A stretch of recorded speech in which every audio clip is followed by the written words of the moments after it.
ओम सहना भवतु सहनौ भुनक्तु सह वीर्यं करवावहै तेजस्विनावधीतमस्तु मा विद्विषावहै। ओम शांति शांति शांति। हरि ओम। আমরা দেখছি ভগবদ্গীতা, ভগবদ্গীতাতে সপ্তম অধ্যায়। সপ্তম অধ্যায় আজকে আমরা দেখব 21 নম্বর শ্লোক। এই ভগবদ্গীতা আপনাদের একটু মনে করে দিই। ভগবদ্গীতা ভগবান শ্রীকৃষ্ণ বলেছেন যুদ্ধক্ষেত্রে অর্জুনকে।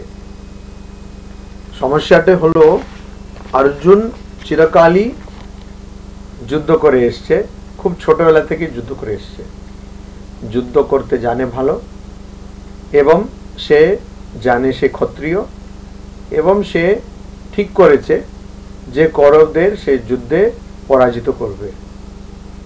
কিন্তু অনেক কারণের জন্য, একটা কারণ না, অনেক কারণের জন্য যখন যুদ্ধভূমিতে তার গুরুদের সামনে দাঁড়ালো, তার আত্মীয় স্বজনের সামনে দাঁড়ালো, অর্জুনের মাথা কাজ করছিল না, বুঝতে পারছিল না কি করবে। তখন একটা খুব বড় একটা দর্শনের মতন কথা বলল যে এখানে আমি সবাইকে মেরে দিই যদি, তাহলে সব আমার যত কৃতিত্ব সব কিছু নষ্ট হয়ে যাবে, আর এরা যে পাপী এদেরকে মেরে দিলে আমিও পাপী হয়ে যাব, আর আমার যা বাড়িতে যা সংস্কার যা সংস্কৃতি সব নষ্ট হয়ে যাবে। আর হে ভগবান, আমি কি ভুল করতে চলে গেছিলাম, এজন্য ভাগ্যিস সেটা করিনি, আর শেষ মুহূর্তে ভালো বুদ্ধি এসছে বলে অর্জুন, যার স্বধর্ম যুদ্ধ করা, নিজেই বেছে নিয়েছে। ক্ষত্রিয়, যুদ্ধ করতে খুব ভালোবাসে, খুবই দক্ষ, সে তার অস্ত্রকে ফেলে দিয়ে হতাশ হয়ে পড়ে গেছে। এটা আমাদের জীবনে সবসময় ঘটে, আমরা চিনতে পারি না। অনেক সময় আমরা ভাবি আমরা কত বুদ্ধিমান হয়ে গেছি, তখনই বেশি বোকা হয়ে গেলে অনেক মনে হয়, অনেকে জগতে এরকম আছে অনেকে।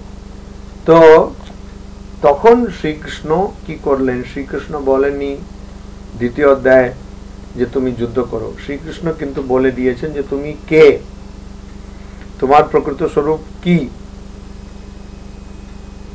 আর আমাদের অসুবিধা তখনই হয় যখন আমরা ভুলে যাই আমরা কে। যখন একজন শিক্ষক ভুলে যায় যে ও শিক্ষক, একজন যে চিকিৎসা করে সে ভুলে যায় যে সে ডাক্তার, একজন যে পুলিশ কাজ করে সে ভুলে যায় যে পুলিশ কর্মী। যখন মানুষ নিজের পরিচয়টা ভুলে যায় তখনই অসুবিধা শুরু হয়। এখানেও সেরকমই, এখানে কোনো ব্যতিক্রম নয়, এখানেও সেরকমই।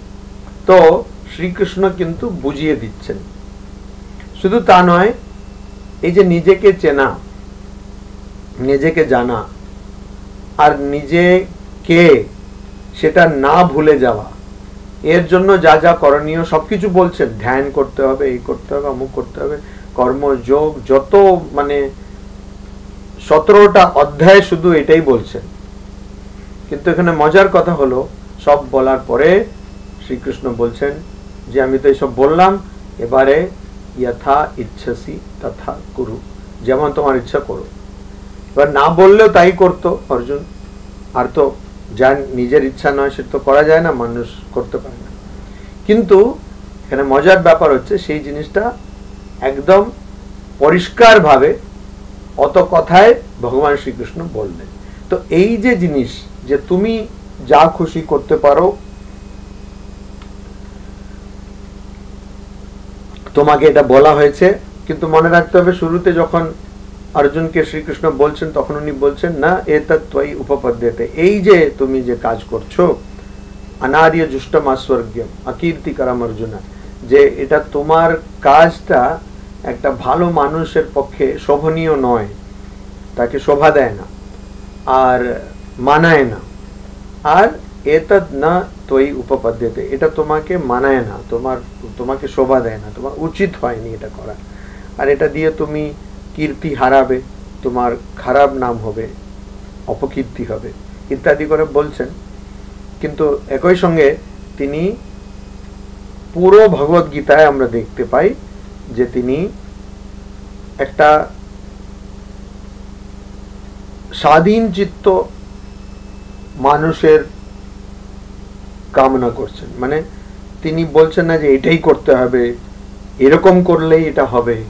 কখনো ভগবত গীতায় কোনো শ্লোকে আমরা এটা পাবো না। তো ওইটারই একটা খুব বড় দৃষ্টান্ত এই যে 21 নম্বর শ্লোক, यो यो याम याम तनुम भक्तः श्रद्धया अर्चितुमिच्छति तस्य तस्य अचलाम श्रद्धाम तामेव विददामि अहम। यह यह जे जे भक्त है भक्तो याम याम जे जे भावे तनुम रूपे श्रद्धया श्रद्धा सहकारे अर्चितुम पूजो करते इच्छति इच्छा करे तस्य तस्य ওই সেই মানুষকে তাম আমি সেইটাই এব নিশ্চয়ই শ্রদ্ধাম अहम আমি ওই শ্রদ্ধাটা আমি अचलाम विददामि আমি ওই শ্রদ্ধাকে একদম স্থির করে দিই।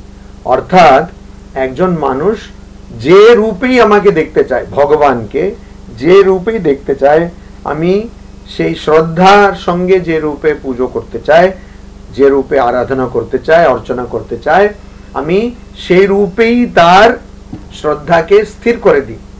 অর্থাৎ ভগবানকে আপনি যে কোনো রূপে দেখতে পারেন, কোনো অসুবিধা নেই,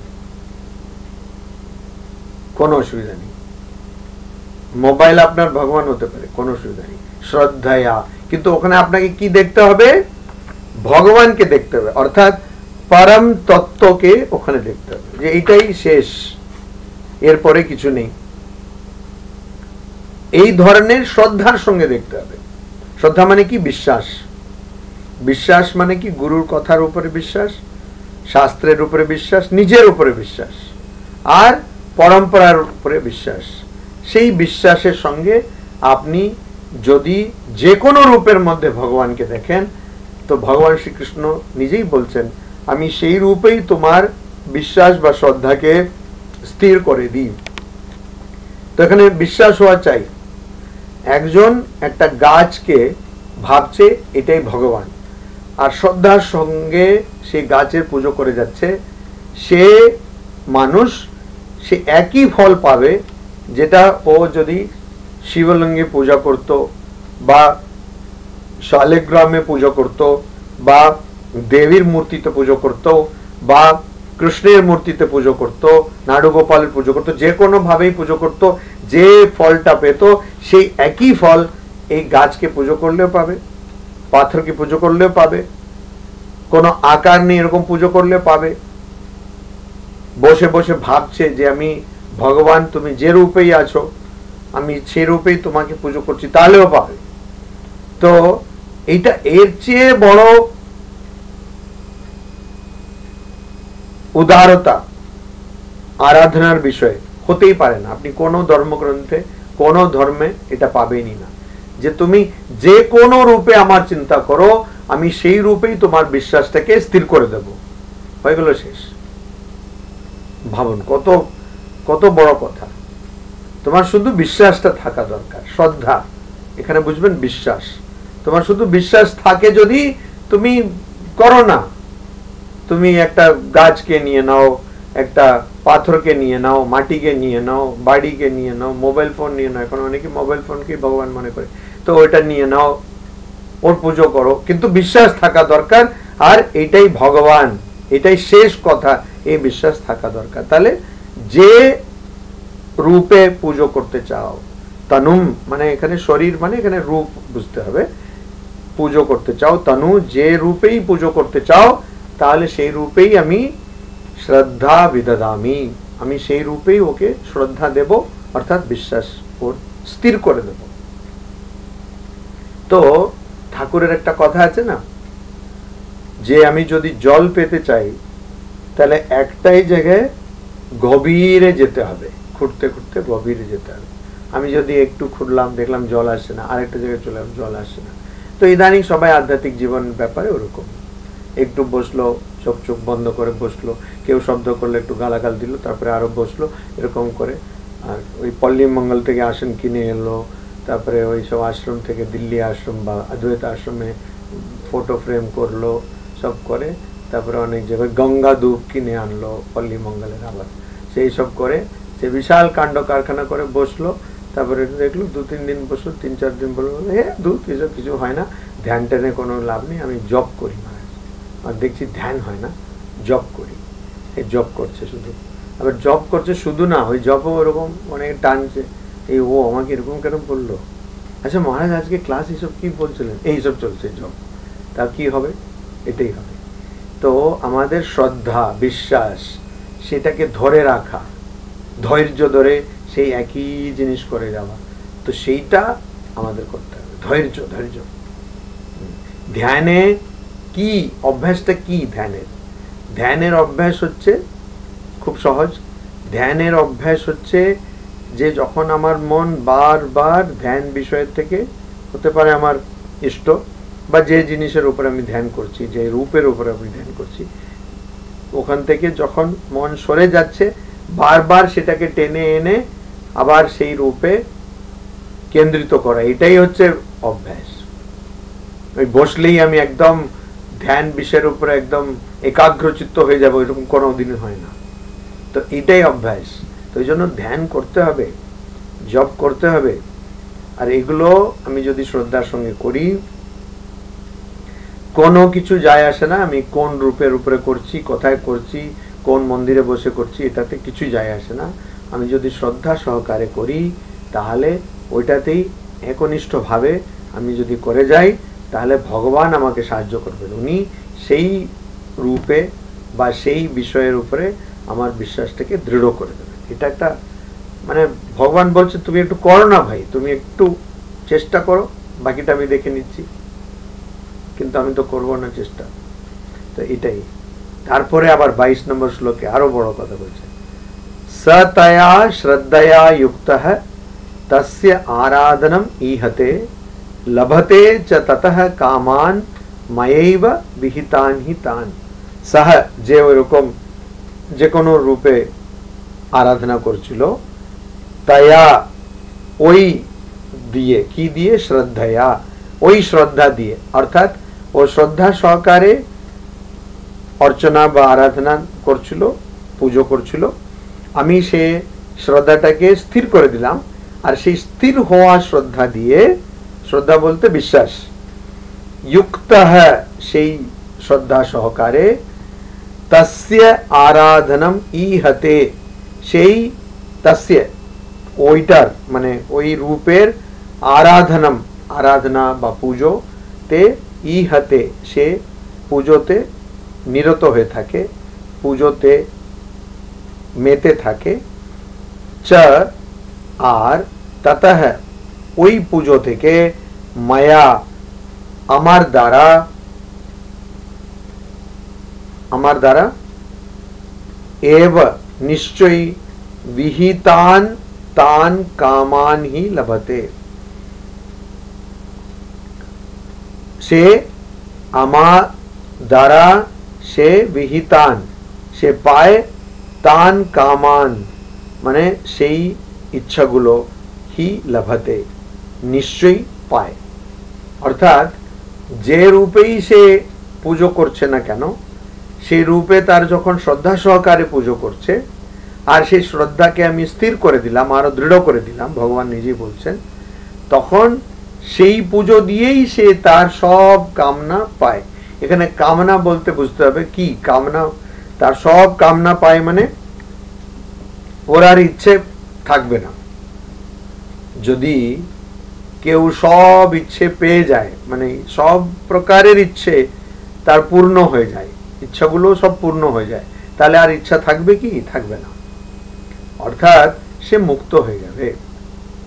মা শ্রী সারদা দেবী বলছেন নির্বাসনাই মুক্তি, তো সে মুক্ত হয়ে যাবে, এটা এখানে বলতে চাইছে। তার ইচ্ছেই থাকবে না। এটার মানে এটা নয় যে সে সবকিছু কামনা করতে থাকবে, কেন সেটা মানে হতে পারে না। কেন সেটা যদি ও করতে থাকে তাহলে কখনোই দৃঢ় বিশ্বাসের সঙ্গে পুজো করতে পারবে না, উপাসনা করতে পারবে না। যখন সে দৃঢ় বিশ্বাসের সঙ্গে পুজো করছে তার মানে বুঝতে হবে তার মন একাগ্র চিত্তে পুজো করছে, মন ওখানে মেতে আছে, তখন স্বাভাবিকভাবে ওইটা তো আর এদিক ওদিক করে ছুটছে না মন। তো ওই জন্য এখানে বলা হয়েছে তার যত ইচ্ছা সেটাও সে পাবে, অর্থাৎ সে অবস্থায় তার ইচ্ছা কি থাকবে, কি ইচ্ছা থাকবে, তার ইচ্ছা থাকবে যে আমার ভগবান লাভ হোক, সেটা সে পাবে, সেটা সে পাবে। আর যদি ছোট খাটো ইচ্ছা থাকে সেটাও সে পেয়ে যাবে। কিন্তু কখনো এমন হবে না যে ভগবানের যে কোনো রূপে আরাধনার ফলে সে এমন ইচ্ছায় গিয়ে জড়িয়ে পড়বে যেটা তাকে ভগবান থেকে দূরে নিয়ে যাবে, এটা কোনোদিন হবে না। মানে সেটা পরস্পর বিরোধী, সেটা হবে না। কেন যে ভগবানকে এত শ্রদ্ধা সহকারে পুজো করছে, ভগবানের যে কোনো রূপেই হোক, সে কখনোই ভগবান থেকে যেটা যে ইচ্ছা ওকে অন্যদিকে নিয়ে যাবে সেই কামনাটা করতেই পারবে না। যে গান আছে না, খুব লোকপ্রিয় হয়েছে এখন, যে তৃষা জাগিলে তোমারে হারাবো, সে তৃষা আমায় জাগাই। ঠিক আছে, খুব ভালো গান না, সুন্দর গান। তো ওইটা হবে না। ওই জন্য এখানে এই ধরনের মানের ধরাটা ভুল, যে এরকম শ্রদ্ধার সহকারে পুজো করলে সব কিছু পাবো, মানে আমি ব্যাংক ব্যালেন্স বেড়ে যাবে, আমার অনেক বাড়ি গাড়ি হবে, ওইটা নয়। এখানে সেটা বলছে না। সব কিছু পাবে মানে আর ওর পাওয়ার কিছু বাকি থাকবে না। অর্থাৎ যেটা পেলে সব কিছুই পাওয়া হয়, বা যেটা পেলে আর কিছু দরকার হয় না, সেই ভগবান লাভ পাবে। 23 নম্বর শ্লোকে বলছেন ভগবান শ্রীকৃষ্ণ, অন্তবত্তু ফলম তেষাম তদ্ভবতি অল্পমেধসাম দেবান দেব यजो यान्ति मद्भक्ता यान्ति माम अपि तु किन्तु अल्पमेधसाम तेषाम, যারা যাদের অল্প বুদ্ধি, অল্প বুদ্ধি খুবই খুবই ভয়ঙ্কর। অল্প বুদ্ধি হচ্ছে খুবই অসুবিধা। অল্প বুদ্ধিতে অসুবিধা আছে। হয় বুদ্ধি না থাকলে চলবে, বা ভালো বুদ্ধি থাকলে চলবে। অল্প, ওটা একটু অসুবিধা আছে, ভালোই অসুবিধা আছে অল্প বুদ্ধি। তো বলছেন যে কিন্তু যারা অল্প বুদ্ধি, মানে একটা হচ্ছে বোঝে আর একটা হচ্ছে অবুঝ, এই মাঝখানের যেটা আছে না, ওর মনে হচ্ছে ও বুঝতে পারছে সবকিছু, কিন্তু কিছু বুঝতে পারছে না, ওদেরকে নিয়ে সমস্যা। আর ওরা বেশিরভাগ হয় সব জানতা, ওদের সব জানা আছে। স্বামী বিবেকানন্দ জানি, স্বামী বিবেকানন্দ বলেছিলেন যে গীতা পাঠ থেকে ফুটবল খেলা ভালো। এই স্বামী বিবেকানন্দ শেষ হয়ে গেল ওখানে। এটাই বলছে, তুমি ফুটবল খেলে স্বর্গের কাছে চলে যাবে। আরে কি প্রসঙ্গে স্বামীজি কি বলেছে সেটা না, তো এরকম সব জানতে, রবি ঠাকুর জানি। তো ওই রকম অল্প মেধসাম তেষাম, যাদের বুদ্ধি কম তাদের পক্ষে কিন্তু তৎফলম অন্তবৎ ভবতি, তাদের ক্ষেত্রে কিন্তু এই যারা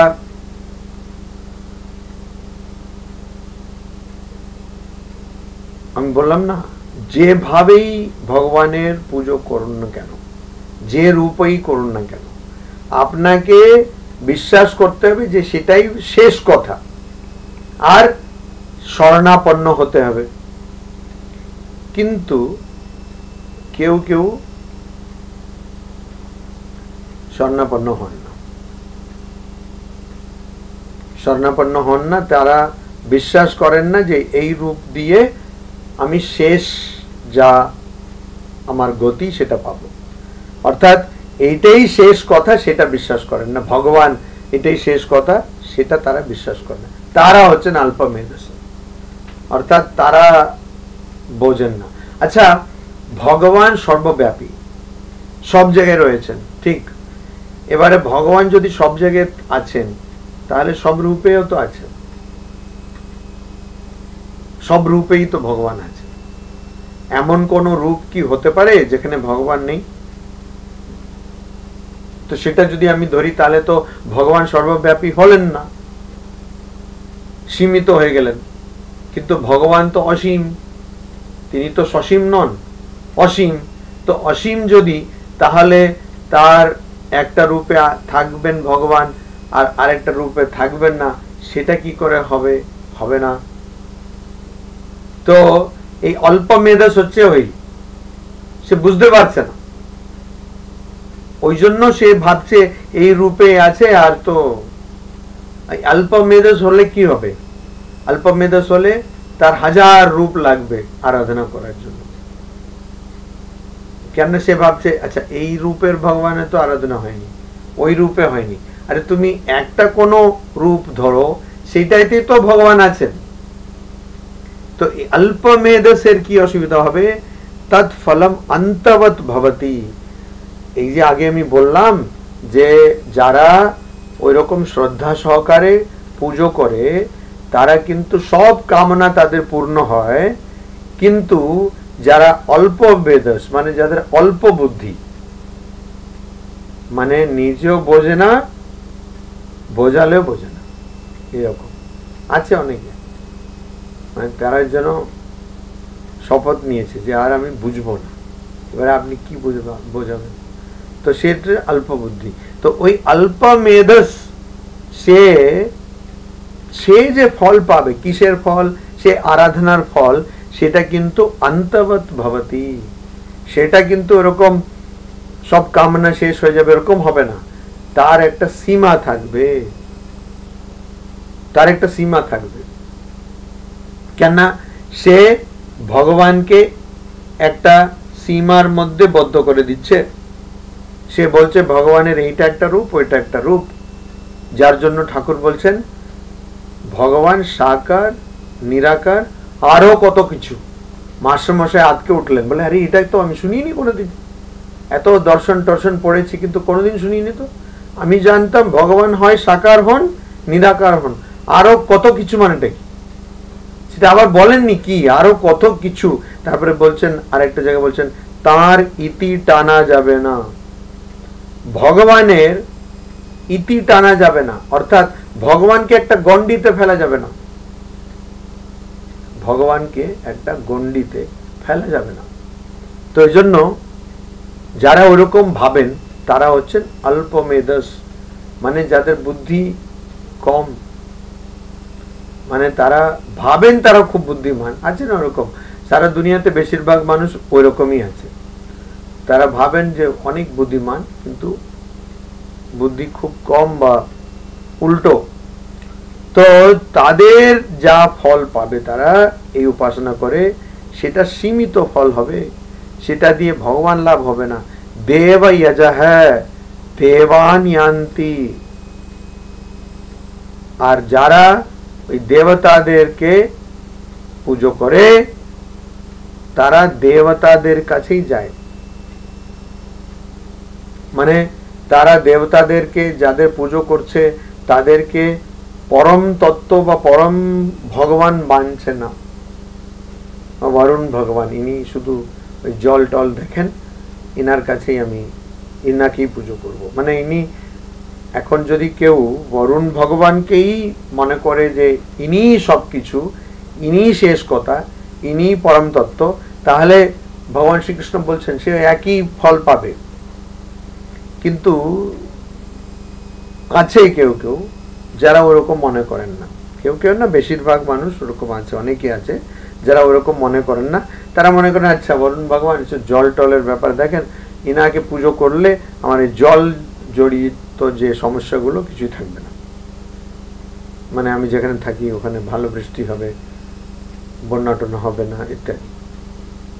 তো দেবান যারা দেবয়জা দেবান ইয়ান্তি, তো সে শুধু ওইটাই পাবে, আর কিছু পাবে না, ভগবান লাভ তার হবে না। আর মদ্ভক্তাহ মাম আপি ইয়ান্তি, কিন্তু আমার যারা ভক্ত, আমার বলতে ভগবানের, পরম তত্ত্বের, পরমাত্মার যারা ভক্ত, তারা শুধু আমার কাছে আসে, মানে আমাকে পায়, ভগবান লাভ করে, আমাকে পায়, আমাকে পায়। তো ভগবানকে কি সীমিত করা যাবে? এটা তো যুক্তি দিয়ে বোঝা যায়। তো আমি এই কিছুক্ষণ আগে বললাম, ভগবান যে সর্বব্যাপী, ভগবান সর্বব্যাপী, তো তাকে কি সীমিত করা যায় একটা নির্দিষ্ট জায়গাতে, নির্দিষ্ট রূপের মধ্যে, নির্দিষ্ট কালের মধ্যে?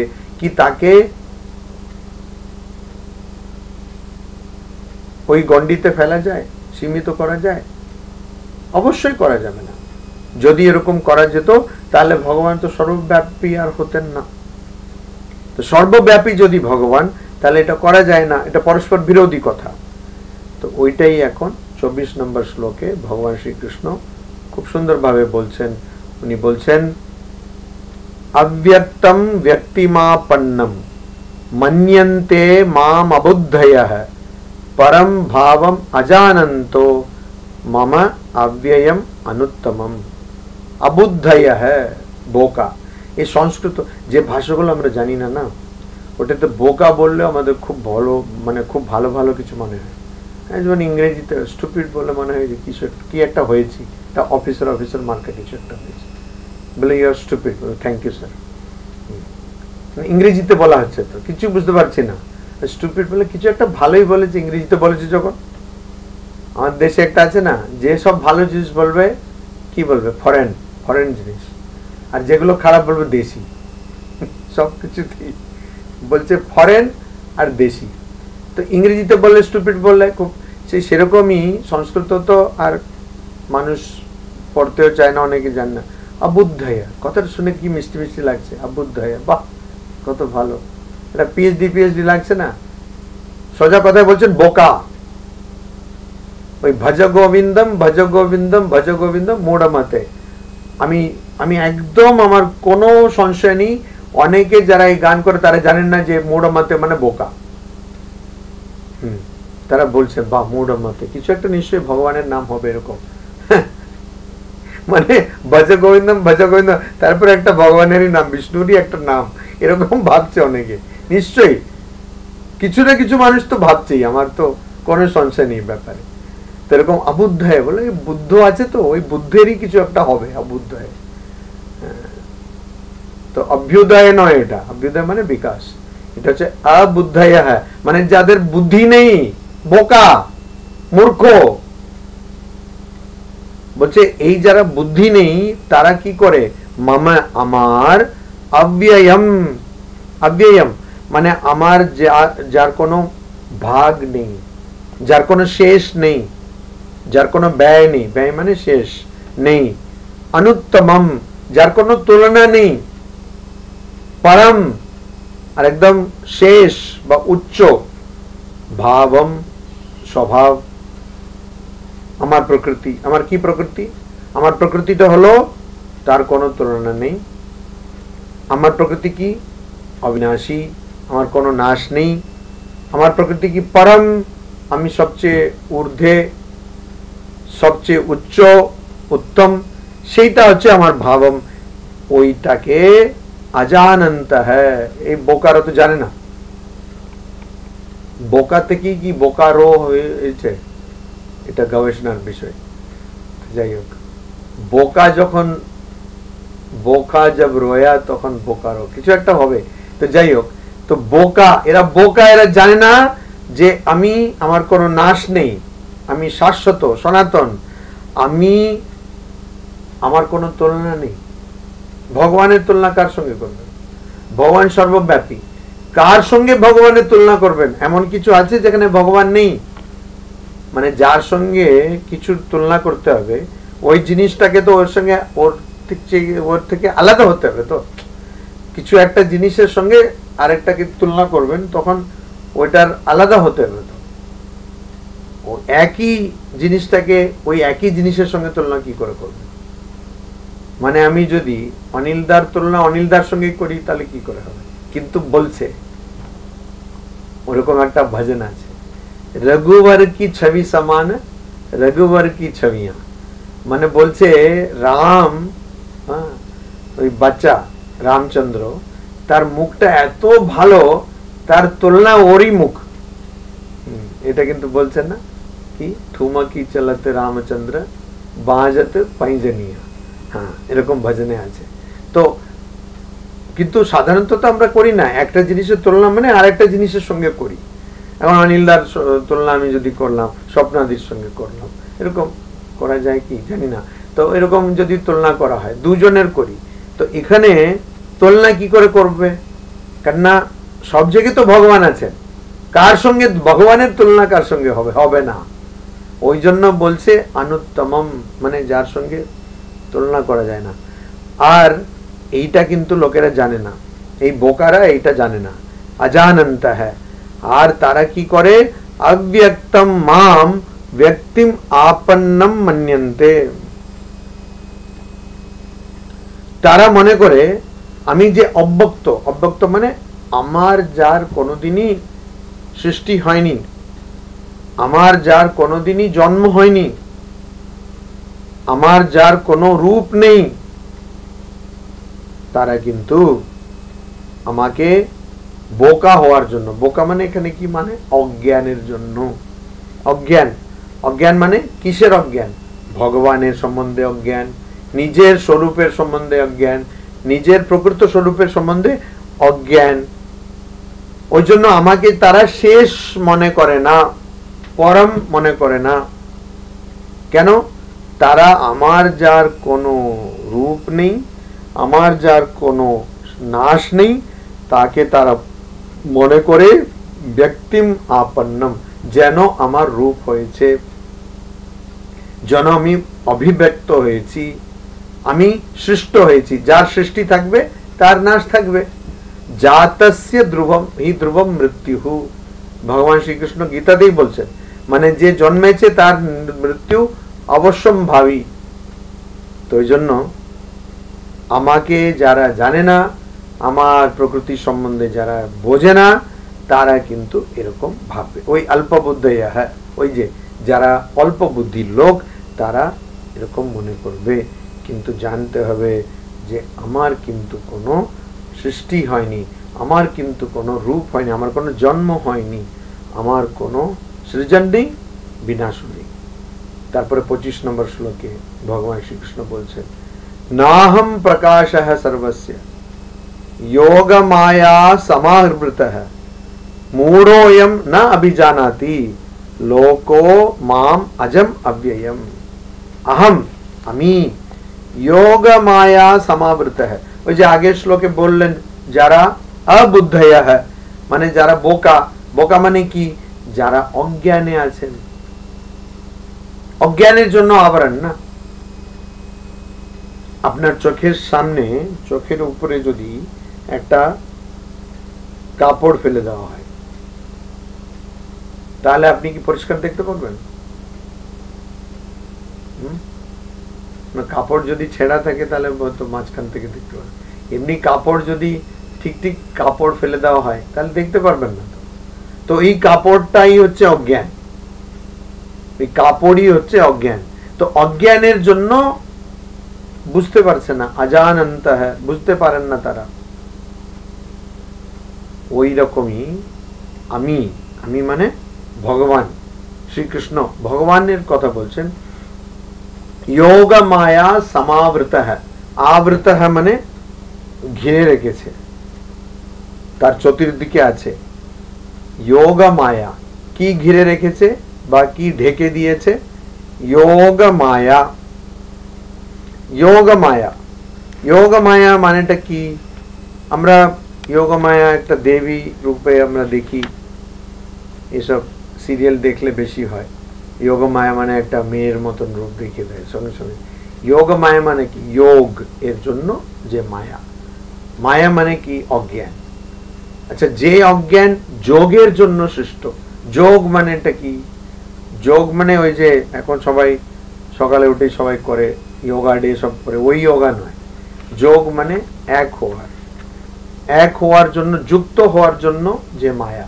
কিসের যুক্ত হওয়ার জন্য? 3 গুণের যুক্ত হওয়ার জন্য।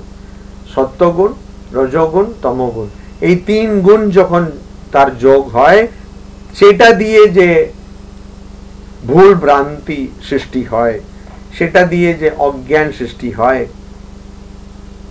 অনিশ্চিততা সৃষ্টি হয়, সংশয়ের সৃষ্টি হয়, সেটা হচ্ছে যোগমায়া। তো একটা তো হলো যোগমায়া, যারা ওই সিরিয়াল টিরিয়াল দেখেছেন তখন দেখছেন যে কংস বলছে এর এই বাচ্চাটাকে মারতে হবে, তখন দেখলো সব অদলা বদলি হয়ে গেল, আর মারতে গেল তখন একজন দেবী এরকম পড়েং করে চলে গেল, বলছে এটা যোগমায়া, তোমার আসল লোকটার জন্মে গেছে। হ্যাঁ, তো আমরা তখনই যোগমায়া বললে আমাদের মাথায় একটা আসে দেবী দেবী ভাব।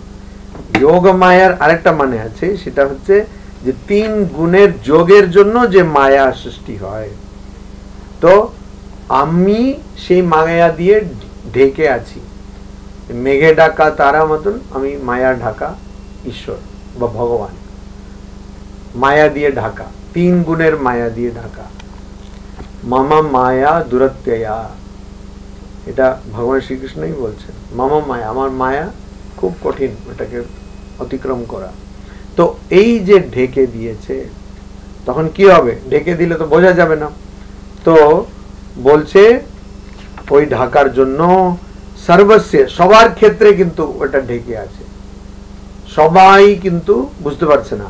প্রকাশ হ্যায় না মূঢ় হ্যায়, তো আমার যে প্রকৃত স্বরূপ সেটা ঢেকে আছে, সবার সর্বস্ব প্রকাশ না নেই, মানে আমি কাউকে আমার প্রকৃত স্বরূপ কেউই বুঝতে পারে না, কেউই জানতে পারে না। কেন?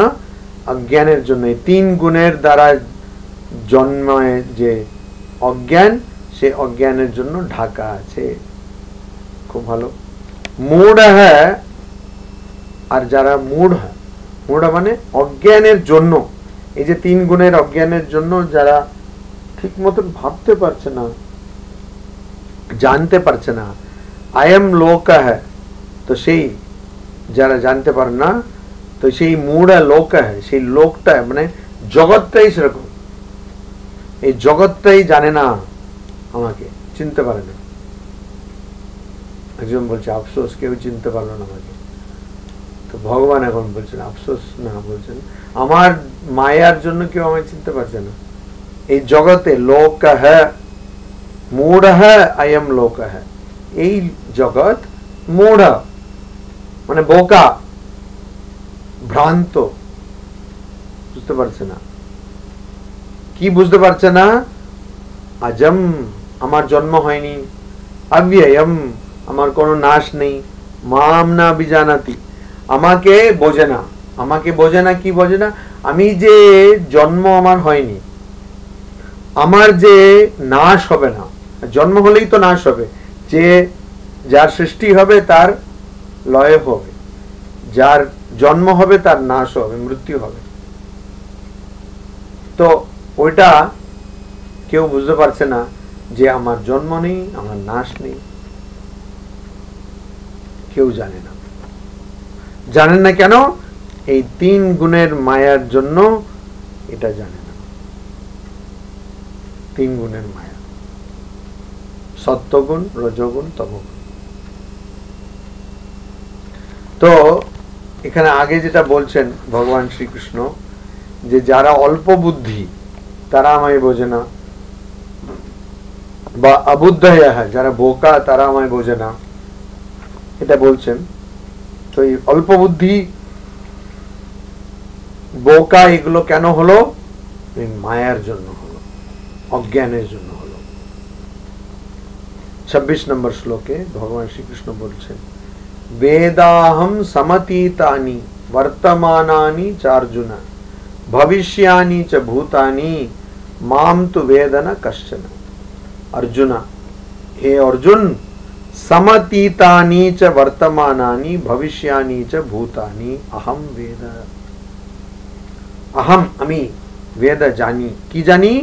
समतीतानि माने सम अतीतानि, जेटा घटे गेছে, যেটা অতীত, যেটা অতীত, আর আর বর্তমানানি, যেটা বর্তমান। অতীতও আমি জানি, বর্তমানও আমি জানি, ঠিক আছে, এটা তো সবাই জানে। ভবিষ্যানি, সেটাও আমি জানি।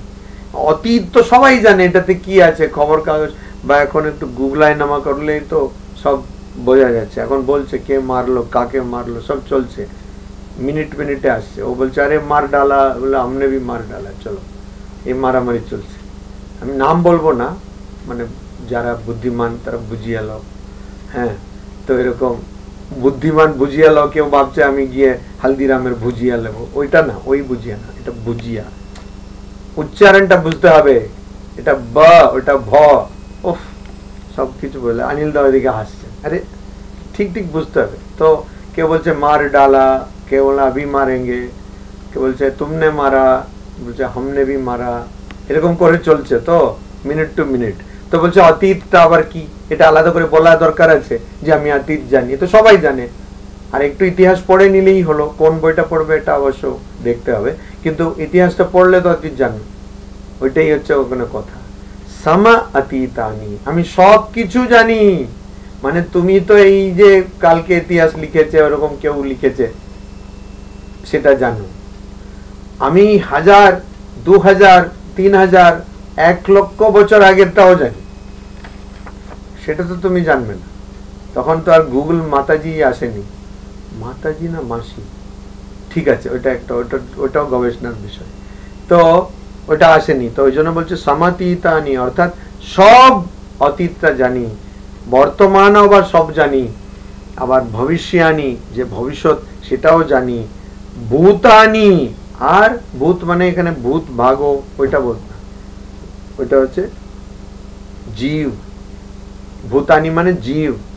আহম বেদ, আমি জানি, তু কিন্তু আমি এগুলো সব জানি। ভগবান বলছেন এটা সব আমি জানার, আমার জানা আছে, আমার আর জানার কিছু বাকি নেই।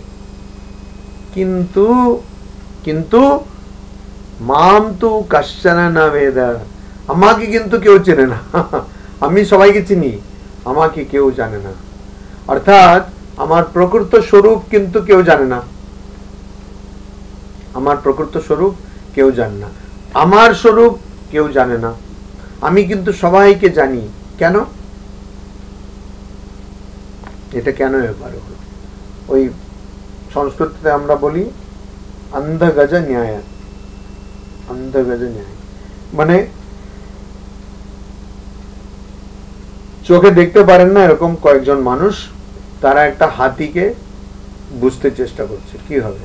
একজন এরকম পেটের দিকে, হাতি এখানে পাওয়া যায়, কেরালাতে হাতি পাওয়া যায়, আর কোথাও পাওয়া যায় না, হয়তো পাওয়া যায়, কিন্তু হাতি দেখতে হলে কেরালা আসতে হবে। মন্দিরেও দেখা যাবে, পোষে এরকম হাতিও দেখা যাবে, আবার জঙ্গলে হাতিও দেখা যাবে। এই কিছুদিন আগে গিয়ে দেখে এলাম, এই 2 দিন আগে, আবার কালকেও যাবো হাতি দেখতে। হাতি, আবার একটা জায়গায় বাঘও দেখলাম, বাঘ খুব ভালো, পেছাব করছিল বাঘ। এরকম বাঘ পেছাব করার দেখা খুব কঠিন, ওটাও ভিডিও টিডিও নিয়েছি। তো হাতি দেখা যাবে। তো এই যে অন্ধগজ ন্যায় মানে এটা কি, যেমন একটি বিষয় যারা পুরোভাবে বুঝতে পারে না, তারা সবাই কিন্তু অল্প অল্প একটা জিনিসের সম্বন্ধে বোঝে, মনে করে সেইটাই সবকিছু। ওই 10 জন অন্ধ, তারা একজন ওই এরকম হাত বুলিয়ে দিল, বলে হাতি বুঝতে পেরেছি, একটা দেওয়ালের মতো। আর একজন দেখলো পাটাকে এরকম করে, বলে না না তুমি ভুল বলছো, এটা থামের মতো, থাম। আর একটা ওই মানে ওর ল্যাজটা এরকম দেখলাম, বলে দুধ, এটা হচ্ছে ঝাড়ুর মতো, ঝাঁটের মতো, এটা হচ্ছে এরকম করে এক একটা। আরেকজন দেখলো ওর সুরটা দেখলো, বলে আরে এটা তো বড় পাইপের মতো। তো সবাই যা বলছে সবকিছু ঠিক, কিন্তু কোনোটাই ঠিক নয়। তো এটা হচ্ছে অন্ধগজ ন্যায়। ঠাকুর বলছেন যে পুরোপুরি ভাবে ভগবানকে কেউ জানতে পারবে না। তো আহম তু কশ্চন ন বেদ, আমি তো সবকিছু জানি কিন্তু কেউ আমাকে জানতে পারবে না, আমাকে কেউ জানে না। এখানে ভগবান শ্রীকৃষ্ণ বলছেন আক্ষরিক অর্থটা, আমাকে কেউ জানে না, কিন্তু তার অর্থ হচ্ছে আমাকে কেউ জানতে পারবে না। কেন জানতে পারবে না? জানা যাবে না, আমাকে তো একটা গণ্ডিতে ফেলা যাবে না, না, আমাকে জানা যাবে না। আহম তু কশ্চন ন বেদ। তো এবারে ভগবান বলছেন যে দেখো, আমি তো সবাইকে চিনি কিন্তু কেউ আমাকে চেনে না। আর তারপরে 27 নম্বর শ্লোকে বলছেন, ইচ্ছা দ্বেষ সমুত্থেন দ্বন্দ্ব মোহেন ভারত সর্বভূতানি সম্মোহম সর্গে यान्ति পরন্তপ। পরন মানে হচ্ছে শত্রু, তপ মানে যে পুড়িয়ে দেয়। তো যে শত্রুদের পুড়িয়ে দেয়, আগুনে জ্বলিয়ে দেয়, এখন হচ্ছে তো हम भी जलाएंगे तुम भी जलाओ, परंतप ही হচ্ছে এখন। हमने इतना जलाया, तुमने कितना जलाया। কিছুক্ষণ পরে দেখা যাবে সবাই হিসাব করছে, ও এত মারলো, এ এত মারলো, এ এত মারলো, শেষে তো মরলো। তো পরন্তপ ভারত, ভারত মানে ভরতর যে বংশ, ভরতের বংশে যা এসছে, রাজা ভরতের বংশে যারা এসছেন ওটা হচ্ছে ভারত, অর্জুনেরই আরেকটা নাম। সর্গে, সর্গে মানে জন্মের সময়, সৃষ্টির সময়। ইচ্ছা দ্বেষ সমুত্থেন, সমুত্থেন অর্থাৎ তারা ওটা থেকে উত্থান করেছেন, ওটা থেকে উঠে এসেছেন। কি থেকে উঠে এসেছেন? ইচ্ছা আর দ্বেষ মানে রাগ, সংস্কৃতে রাগ মানে আসক্তি, রাগ দ্বেষ, আর দ্বেষ মানে হচ্ছে ঘৃণা, ঘৃণা। তো ইচ্ছা বা আসক্তি আর ঘৃণা থেকে এসেছে। কি এসেছে? দ্বন্দ্ব মোহেন সর্বভূতানি সম্মোহম यान्ति। সর্বভূতানি সব জীবের মধ্যে, শুধু মানুষের মধ্যে না, সব জীবের মধ্যে সম্মোহম মোহ, মোহ মানে ভ্রান্ত ধারণা, ভ্রান্তি। মোহ মানে ভ্রান্তি সব কিছুর মধ্যে। এই বললাম না জঙ্গলে গেছিলাম, মানে মাছি আর মশার মতন হরিণ আছে, মশার মতন, মানে যেখানে দেখো ওখানে হরিণ। হরিণ মানে মানে বলবে হ্যাঁ হরিণ, এটা কোনো ব্যাপার নেই, এরকম একদম মনটা ভরে যাবে না। তারপরে হরিণ দেখতে ইচ্ছা করবে না, এত হরিণ রয়েছে। ঠিক আছে, এত হরিণ রয়েছে। হরিণের দেখলাম একটু শব্দ শুনলে এরকম কানটা খাড়া হয়ে যায়, এরকম দেখবে এটা হরিণ। তো হরিণকে কি করা যায়? ওই গান দিয়ে তাকে একদম স্ট্যাচু বলে বাচ্চারা খেলে, স্ট্যাচু মানে হিলবে না, মানে নড়বে না, এরকম ওরকম হরিণ ওরকম হয়ে যাবে। আর তখন শিকার করবে। এখন ওখানে তো করবে না, ওখানে অনেক গার্ড টার্ড আছে, বলছি হরিণ এরকমই মারা যায়। তো ওই সম্মোহ, ভ্রান্তি, হরিণকে মোহিত করতে গেলে কি করতে হবে? গান চালিয়ে দাও, একটু শব্দ শুনে এরকম করে, তাই এরকম দাঁড়িয়ে যাবে। তো ওইটা হচ্ছে সম্মোহ, এখানে সম্মোহ। কিন্তু এখানে সম্মোহ কি শব্দের জন্য না, এখানে হচ্ছে দ্বন্দ্ব মোহেন সম্মোহ, দ্বন্দ্ব। ওই জন্য স্থিতপ্রজ্ঞ বা যার ভগবান লাভ হয়েছে, আত্মজ্ঞান লাভ হয়েছে, ব্রহ্মজ্ঞান হয়েছে, সে এই দ্বন্দ্বের অতীত, দ্বন্দ্বাতীত মানে তার সুখ দুঃখ সমান, তার গরম ঠান্ডা সমান। দ্বন্দ্ব, দ্বন্দ্ব মানে এটাই, কোনটা আমার ভাল লাগছে না, কোনটা ভাল লাগছে। যেটা আমার ভাল লাগছে আমি ওর কাছে যাচ্ছি, ওই জিনিসের কাছে যাচ্ছি, ওই মানুষের কাছে যাচ্ছি। যেটা আমার ভালো লাগছে না বা যেটা থেকে আমার মনে হচ্ছে ভালো হবে না, সেই মানুষ থেকে দূরে সরে যাচ্ছি, সেই জিনিসের থেকে দূরে সরে যাচ্ছি। যেটা আমার অনুকূল মনে করছি সেটার কাছে যাচ্ছি, যেটা আমার প্রতিকূল মনে করছি তার থেকে দূরে সরে যাচ্ছি। তো এটাই হচ্ছে সম্মোহ, দ্বন্দ্ব মোহ, মানে উল্টো জিনিসের মোহ। উল্টো দুটো জিনিস, শীত হলে আমার অসুবিধা, বেশি গরম হলে অসুবিধা, ইচ্ছা হলে অসুবিধা, আবার ইচ্ছা না পেলে আবার রাগ, মানে বাংলার রাগ, ক্রোধ, সেটা অসুবিধা। তো এইটা এখানে দ্বন্দ্ব মোহে না। আর সেটা কিসে দিয়ে আসে? ইচ্ছা দ্বেষ। ওই যে বললাম প্রতিকূল অনুকূল,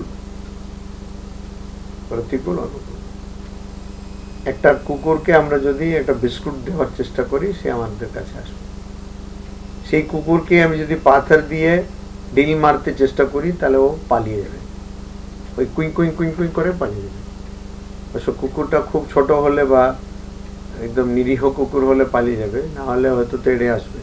তো যাই হোক, তো এটা হচ্ছে ইচ্ছা আর দ্বেষ।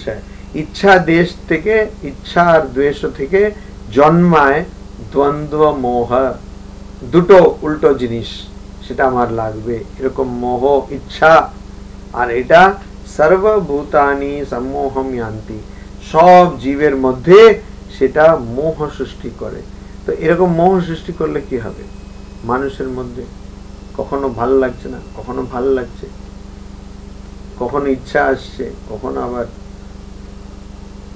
খুবই ঘৃণা হয়ে যাচ্ছে। এরকম যদি করে তাহলে ওই মানুষের মধ্যে কি হবে? ওই মানুষের মধ্যে